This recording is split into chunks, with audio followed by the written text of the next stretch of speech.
Good morning, everyone. I'm speaking to you from a setting you'll probably recognize. If you engage your imaginations very diligently, you can probably even smell this wonderful flower arrangement that is right here behind me on the altar. The phrase water over stone is important in my own spiritual life right now. And here we sit in the Old Parish Church on the banks of the West River, which is flowing with great abandon and cheerfulness right behind me on this warming February day. Mostly in life and in sort of the rational parts of our lives, we imagine that change is going to begin here, it's going to end here, and it's going to look like this. We get very attached to those ideas.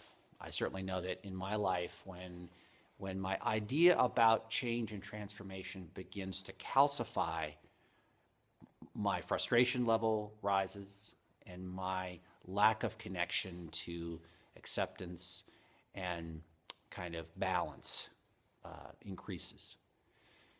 Whether we're talking about strategies in our jobs, our organizations, our communities, our relationships, or the big picture in terms of how we want to live our lives as human members of the human family, as people on the globe, as creatures, as living organisms in relationship to God, to deep purpose, this notion of how we conceive of the process of transformation is, I think, crucial. Water over stone is a phrase and is an idea that comes out of some of the deepest, most ancient spiritual traditions and practices. Mystical Christianity and deep and practiced Buddhism.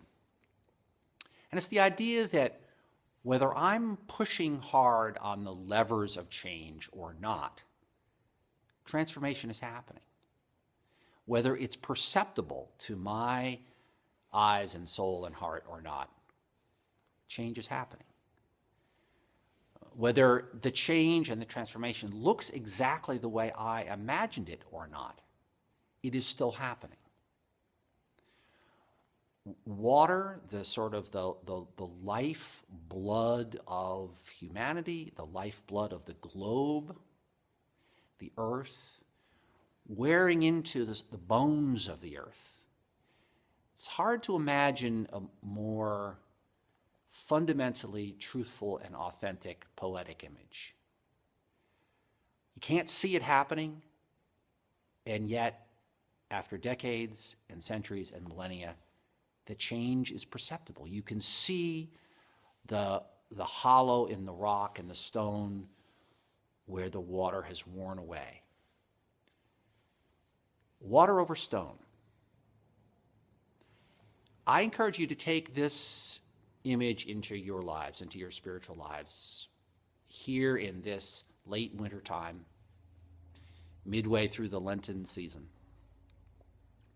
I want to send this message out particularly to those of us who are struggling with our sense of frustration at the way global change and societal change occurs, or perhaps in our eyes does not occur. It is frustrating. With the many good things and positive and life-building and life-affirming things that are happening, there is much that causes us frustration, anxiety, fear, and a deep sense of foreboding. You know, I think of the poem that I shared with you a couple of weeks ago, the great poem To the Earth by Wendell Berry, Wild Things. You know, when despair for the world grows in me and I wake in the night at the least sound. Now, this is the condition of our time, to wake in the night, to come to ourselves in the middle of our lives and realize that there is much that is not settled. There's a great sense of unsettledness in our lives today, with all our blessings, with all our joys. And water over stone is one of the answers to that sense of unsettledness. Because whatever happens, water flows, stone is worn away, transformation occurs. This is an image and an idea which we're invited to take deeply into ourselves.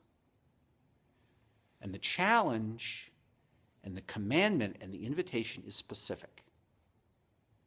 We don't absent ourselves from the work of transformation because we simply don't understand how transformation is happening.